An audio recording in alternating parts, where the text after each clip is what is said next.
Coucou! Nouvelle tranche de vie, ça y est. Alors, par rapport à la dernière, je vais papoter un peu plus. Vous allez bien? Alors, aujourd'hui, je suis en train de créer mes grilles pour le bonnet Louis. Du coup, j'ai cherché. Pour créer des grilles, c'est vraiment très compliqué. Du coup, j'ai décidé d'aller sur Photofiltre et de me les créer moi-même. Ça prend très longtemps, mais je me suis fait une grille vierge avec les numéros sur les côtés, etc. Pardon, parce que je tiens et ça bouge. Et du coup, voilà. J'espère que ça va vous plaire et j'espère que vous le comprendrez. Je suis allée quand même au plus simple au niveau des grilles. Il y aura de toute manière les explications. Voilà, je vous montre juste un tout petit peu. Voilà, donc vous voyez, je suis vraiment en train de tirer toutes les lignes, tous les traits. Ça, c'est par rapport au... C'est la grille de diminution, donc je vous montre pas tout. Mais vous voyez, j'ai, hop, carrément mis des numéros. J'ai tout fait moi-même. Voilà, là par exemple, vous voyez, là j'ai effacé certains endroits. Mais c'est pas assez joli, donc par exemple là je vais effacer ici les petites taches que vous ne voyez pas mais moi je les vois. Là par exemple, vous voyez, là il y a des petits trucs qui ne vont pas, du coup je vais retourner là, hop, je vais bien le mettre. Alors vous le montrer en même temps que je le fais, c'est galère. Alors, je vais le mettre en noir. Donc, en noir. On est d'accord. Logiquement, le filtre est bien noir. Et logiquement, non, ça ne veut pas. Pourquoi tu veux pas? Pourquoi tu m'embêtes? Hein? Pourquoi tu m'embêtes? Là, voilà, c'est parce que j'étais sur le truc effacé, en fait. Donc, ça n'allait pas. Et donc là, vous voyez, j'efface tout pour que ce soit plus net. Ça me demande un travail considérable, mais je trouve qu'au moins, ce sera plus net à la fin. Voilà, donc vous avez vu un petit peu, ça fait 1 heure que je suis dessus, mais j'aime bien le résultat. À voir. Mais je suis contente de faire ça. Ça me pose un peu, ça me fait un peu du bien. Voilà. Bon, j'y retourne un peu, et puis à plus tard.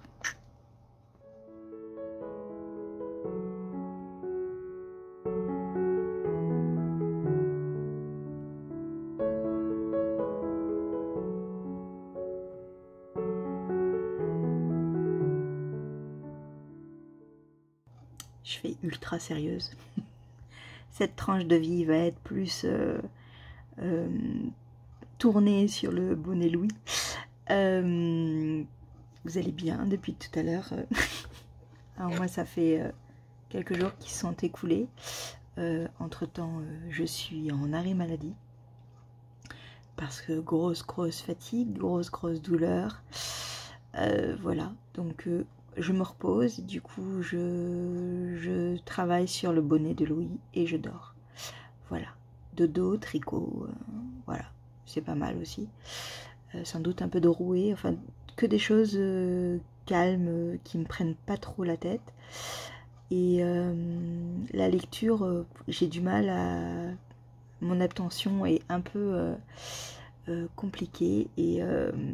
voilà, donc pas trop de lecture, plus un tricot relativement calme, les lunettes, la bonne base quand on est fatigué, et du dodo. Je vous montre quand même l'avancée du bonnet de Louis. Alors, oups, vous étiez de travers. Je vous montre la version prototype qui est destinée à mon neveu. Et que du coup je vais refaire parce qu'il y a des changements. J'aimais pas trop ce côté un peu là au niveau de l'arête centrale que vous voyez là. C'est un peu compliqué parce que du coup je ne peux pas vous montrer correctement. Là, cette arête là, Ok, vous la visualisez toujours, vous la visualisez, vous la là. Vous voyez, celle-là, là, qui est là. En fait, donc c'était un point endroit. Et du coup, dans la prochaine version, qui est celle pour mon père, j'ai fait des torsades, des mailles endroit torse, qui donnent une définition beaucoup plus nette, je trouve. Et je pense qu'au niveau des diminutions qui sont là, je bouge un peu pour donc faire cet arrondi au niveau du bonnet. Je vais changer ça aussi pendant que je tricote celui donc de la version 58-60. Voilà, et ensuite j'ai également changé cette torsade là. Vous voyez l'endroit que je bouge, c'est là. Donc j'ai changé également cette torsade que je trouvais un peu trop grossière par rapport à l'ensemble. Voilà. Et sous les conseils de Mumu, ma petite copine tricoteuse, au niveau de cette torsade là, donc celle-là elle est à droite, et celle-là elle était également à droite. Ouh, j'y arrivé. Vous savez quoi, je vais tourner le truc, ce sera beaucoup plus simple. Donc, je vous montre plus facilement comme ça. Donc celle-ci sera en torse. Pour rajouter une définition un peu plus nette, je vais retravailler cette partie-là qui ne me satisfait pas. Ici, nous avons une torsade qui est un peu trop grossière à mon goût. Du coup, j'ai fait une modification. Et sous les conseils de Mumu, ces deux torsades-là sont identiques. Et du coup, cette torsade va partir de l'autre côté, voilà, vers la droite. Le reste ne change pas. Je vous montre du coup le résultat sur la taille 58-60, la taille adulte du coup. Voilà, voilà. Bon, bien sûr, il y a ce super fil, donc ça commence à peine, hein. J'ai fait donc un peu plus de côtes, puisque c'est pour une taille homme, enfin homme ou grande taille avec des grands cheveux ou grosse tour de tête. Et donc vous voyez les côtes torse, c'est quand même beaucoup plus fini, je trouve. Et au niveau de cette fameuse torsade grossière, j'ai fait des mini torsades et c'est beaucoup plus joli. Voilà. Et ensuite, au niveau de la fameuse torsade qui était identique, je l'ai tournée sur la droite. Et l'ensemble est vraiment beaucoup plus... ça se met là. L'ensemble est quand même beaucoup plus fini, je trouve. Je vous montre par rapport à l'autre. Vous voyez? Hop. C'est un peu compliqué. Et là, vous allez avoir envie de vomir. Vous allez me remercier. Je vais y arriver.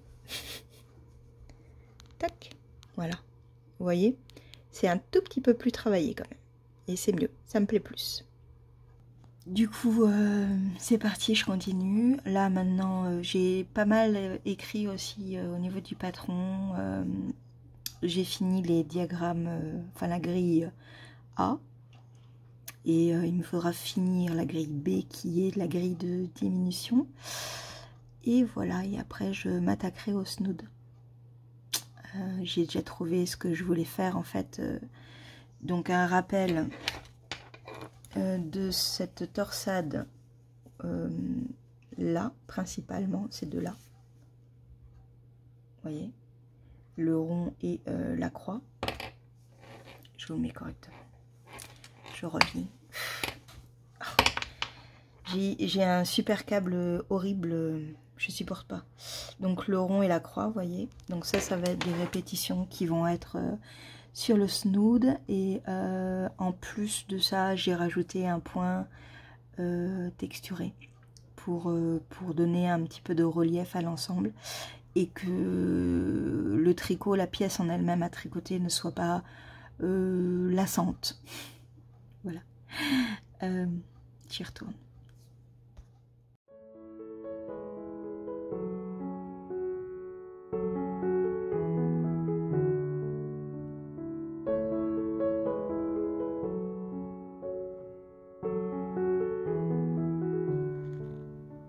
c'est qui m'a fait une belle frayeur?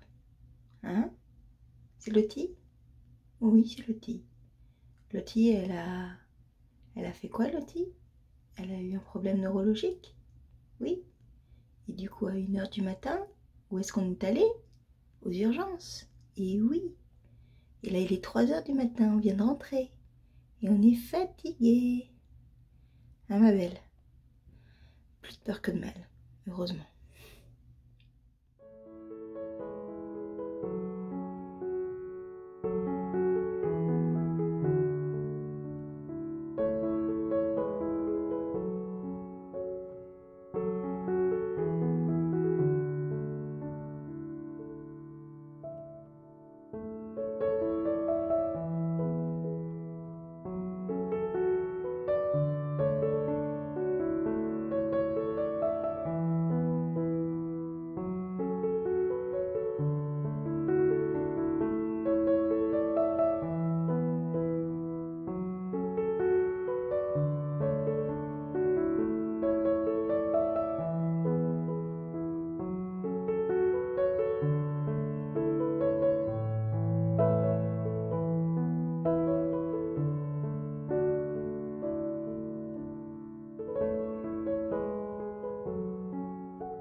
Tu me dis quoi?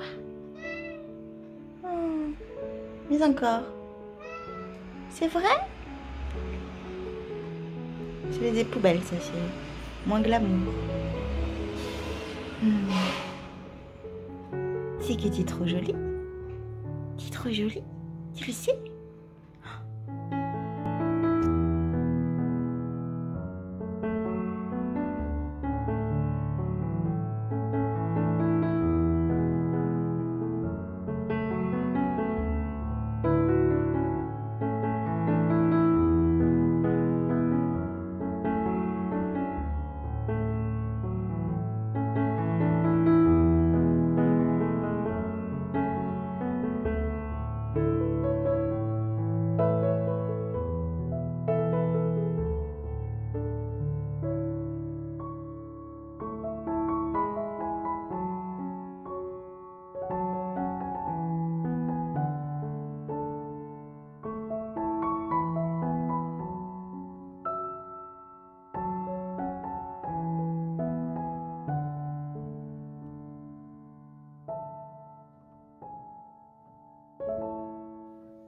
Coucou, vous allez bien?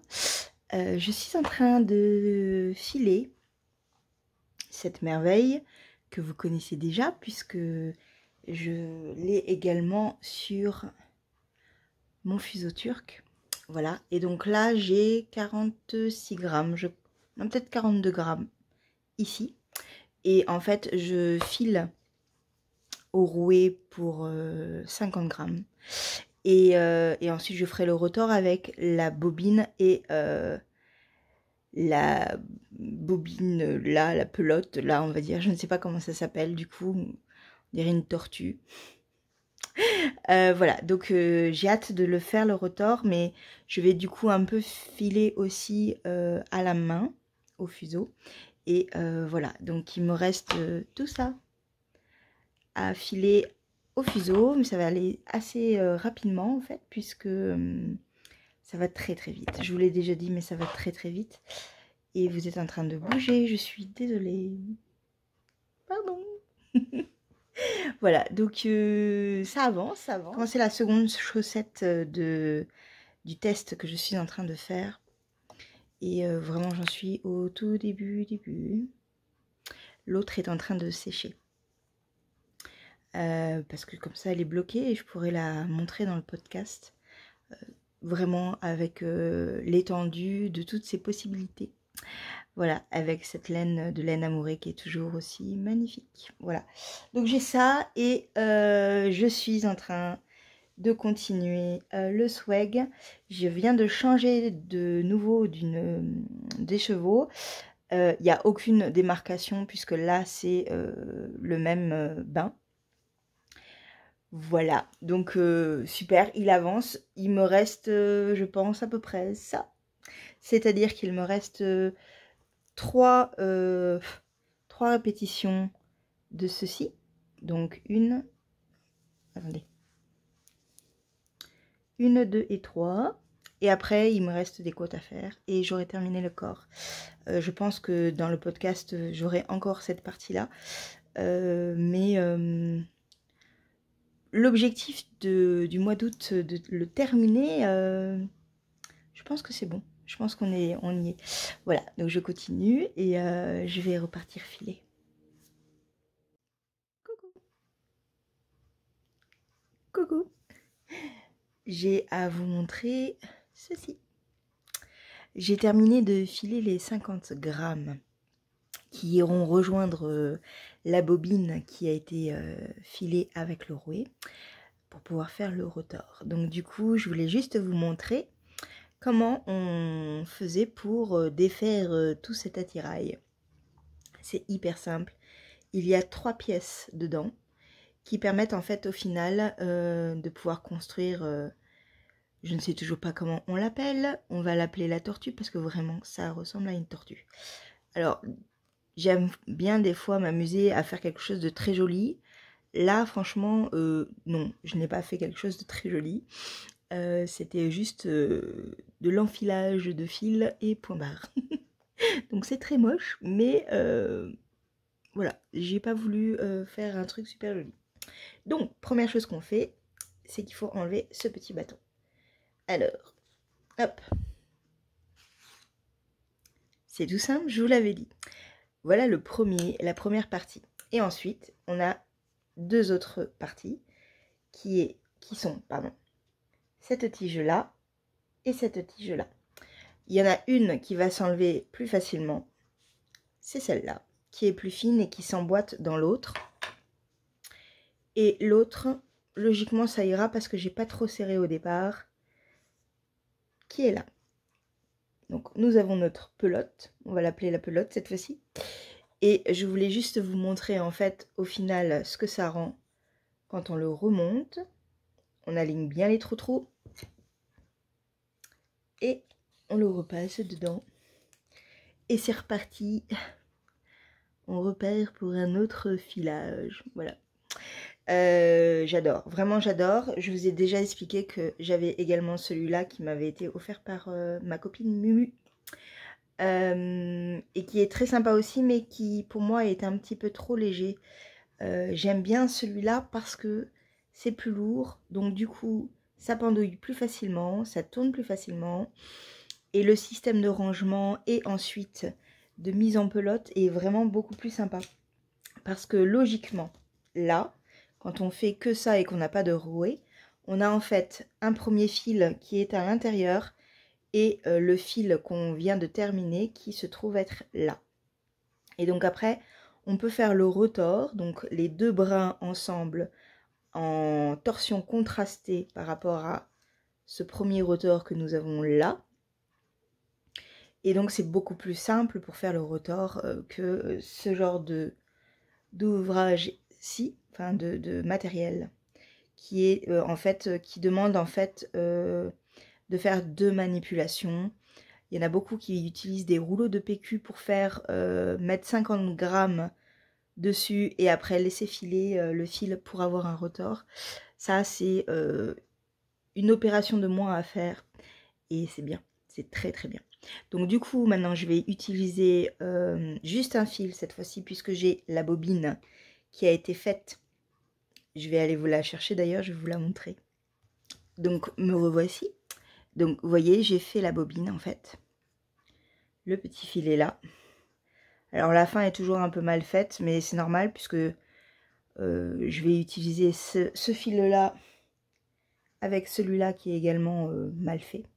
Mais c'est bien, tant mieux, ça va plus se tenir comme ça. Et voilà le fil qui a été fait au rouet. C'est trop joli, j'adore. Voilà, voilà. Donc les deux, j'ai tellement hâte de les mettre ensemble. Voilà, donc c'est ce que je vais faire ce matin. Et je vous montre après le résultat.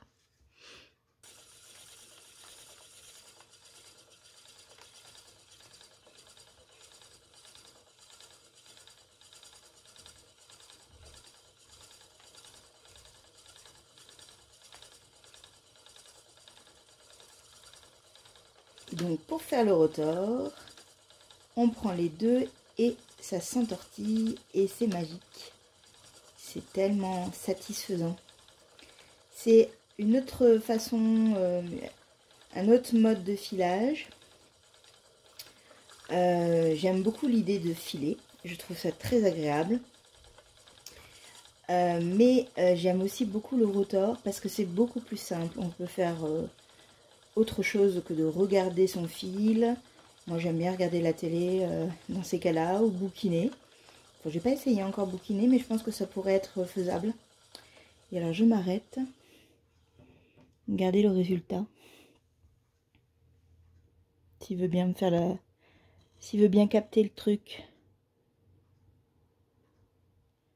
Hop. Tu veux bien te mettre là? Voilà. Non.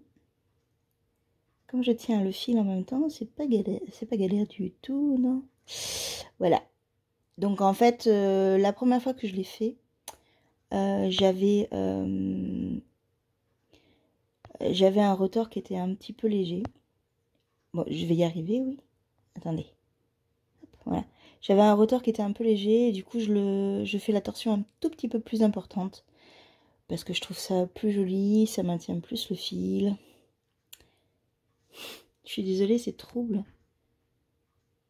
Et en plus, on voit pas bien, mais... Voilà, voilà. Ouais, là, vous voyez bien. Ça va être tellement beau, ce fil. Et donc, en fait, pour ça, pour pouvoir faire quelque chose... Pour pouvoir faire un rotor, en fait, eh bien, on contrarie le fil et on tourne le rouet dans l'autre sens. Voilà. Le mouvement après reste le même, c'est juste que au départ le balancier, bah, c'est le contraire en fait. On commence par la droite au lieu de la gauche ou le contraire, puis ça dépend des personnes. Moi j'aime bien faire tourner mon rouet vers la droite pour le filer et vers la gauche pour le retordre. Voilà. Après il existe beaucoup de techniques de retors. J'en connais qu'un, c'est celui-là pour le moment. Je ne l'ai pas testé encore sur d'autres. C'est que mon troisième écheveau, donc on va être un peu patient. Et là c'est mon deuxième écheveau avec un rouet. Donc voilà. Mais c'est tout simple en fait, vous voyez. Vous prenez vos deux fils, hop, et vous lâchez. Vous donnez de la tension à votre fil. Ouf, et vous le lâchez, tout simplement. Voilà, après il suffit de bien se caler dans son fauteuil. Là c'est juste pour vous montrer. Et puis après je lance mon petit film et puis voilà. Voilà, je vous montre le résultat final.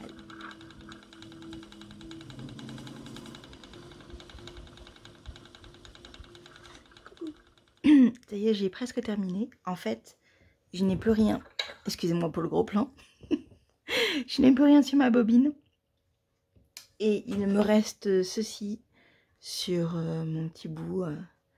Donc du coup, je vais vous expliquer que là, vous voyez, j'ai l'autre fil qui est là. Donc ça, c'est un fil de survie qu'on utilise au départ. Et donc je n'ai juste qu'à le tirer et le fil apparaît ici. Voilà, voilà. Donc j'ai plus qu'à l'enlever. Ouf. Ça, je le garde et je le remets. Je vais le remettre dans mon fuseau turc. Et ensuite, je n'ai plus qu'à prendre donc ce petit bout-là. Hop, je récupère la fin de mon fil. Vous voyez, il est là. Donc la pelote est tenue par la fibre que j'ai filée avec le fuseau turc. Et la fin de l'autre est ici. Donc ce que je vais faire, c'est que je vais un peu, hop, je vais un peu le désentortiller. Voilà. Je vais récupérer l'autre bout qui est ici. D'ailleurs, c'est vraiment pas compliqué. Juste là. Je vais le poser comme ça et je vais l'entortiller et ça va aller dans la fibre. Et bien sûr, vous voyez, moi, ça va aller dans la fibre en fait et voilà. Donc, je repère, je vous montre. Donc, hop, je le refais partir, tac, tac. Le fameux fil est là. Je pince les autres, je le laisse s'entortiller. Hop, et voilà. Il est dedans. Et j'ai plus qu'à finir ma bobine. Donc j'attends toujours un peu que ça s'entortille bien. Et je lâche. Je le pince. Je laisse. Ça va s'entortiller. Et je lâche. Et je fais ça jusqu'à la fin.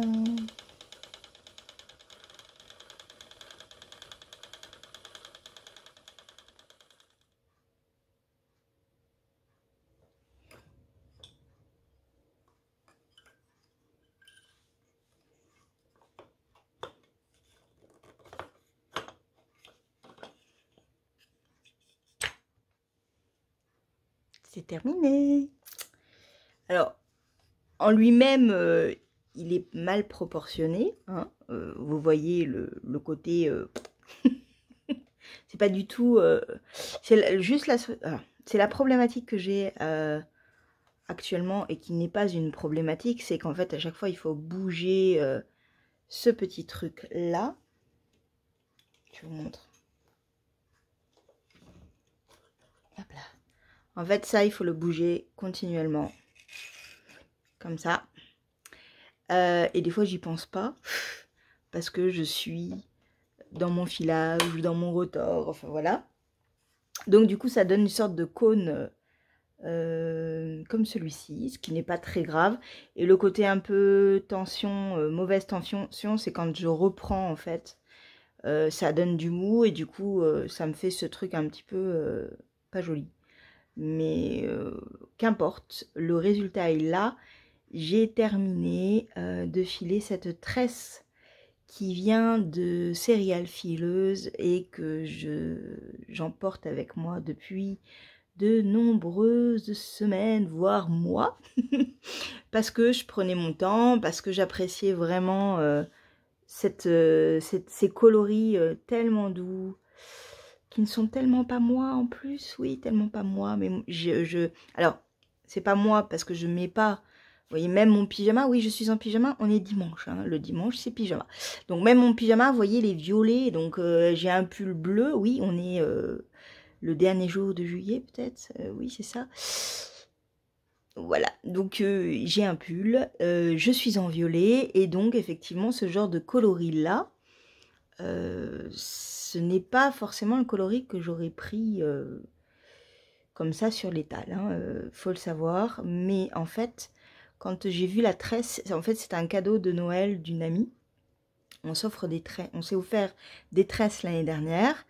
Donc du coup, je me suis dit que j'allais la tresser en fait, et j'allais la tresser, bien sûr, j'allais la filer. Quand je l'ai vue sur le site, j'ai trouvé qu'elle était vraiment très jolie.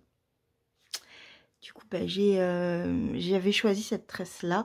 J'en avais choisi 3 et il y avait l'effet surprise, bien sûr. Donc, elle m'a choisi celle-ci et je la trouve trop belle.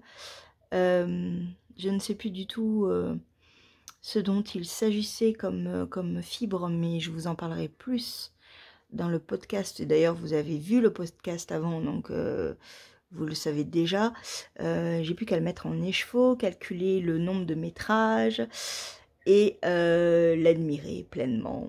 Mais comparé au fil que je suis en train de filer, comparé à la fibre, là, celle-ci, que je suis en train de filer, c'est un tout petit peu moins poilu, celle-là, et moins rugueux, moins rustique. Voilà, c'est beaucoup plus doux, et je pense que quand je vais tricoter cette petite merveille, ça va me plaire, ça va me plaire. Alors effectivement, il y a des endroits plus fins que d'autres, mais ouais, enfin, c'est quand même assez régulier, je trouve. C'est pas mal, c'est franchement pas mal. J'adore. J'ai hâte de voir ce que ça donne au tricot. Voilà, voilà. À plus tard. Ah, et puis juste une petite aparté. J'étais en train du coup de regarder un film pendant que je faisais le rotor. Il s'agit de Justice League, qui est sur Netflix. Donc ce n'est pas la nouvelle version, parce qu'il y a eu une nouvelle version corrigée, rallongée, enfin voilà, qui est sortie d'ailleurs en DVD cette année. Donc je n'ai pas vu, donc je ne connais que cette version-ci. J'espère bientôt le voir sur les plateformes de streaming non payantes, parce que on peut le voir mais il faut payer, ce qui ne m'intéresse pas, hein. On paye déjà assez comme ça.